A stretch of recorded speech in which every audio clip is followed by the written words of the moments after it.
A record number of nearly 50 million voters registered for Egypt's first parliamentary election since the fall of ousted President Hosni Mubarak last year. After 3 months of phased voting, Egyptians are now waiting to see how this new elected assembly will function. We need the first session to be held, and then we can see what will happen. Will these coalitions listen to each other, or will they fight while others do nothing? Will there be dialogue and hope?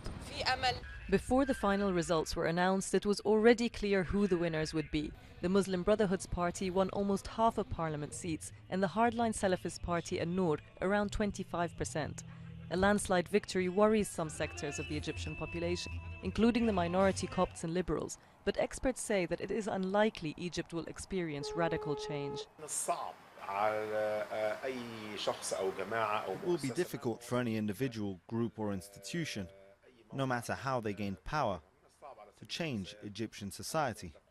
For example, by imposing the veil or a dress code, closing cafes, or imposing rules on the tourism industry.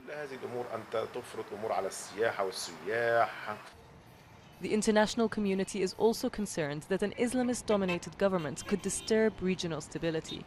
Mubarak's Egypt had always kept close ties with Israel and the West, but this political expert thinks it's too early to worry. The UK and Europe and the US as a whole have to sort of give time for any new political regime in Egypt to establish itself. Let us not forget that also we still have to see who will be the presidential candidate, and actually the president will, at least according to the past, will be instrumental, if not the pivotal individual in foreign policy making. The highly anticipated presidential polls are due to take place by June, when Egyptians will finally vote for their own leader in free and fair elections after decades of autocratic rule.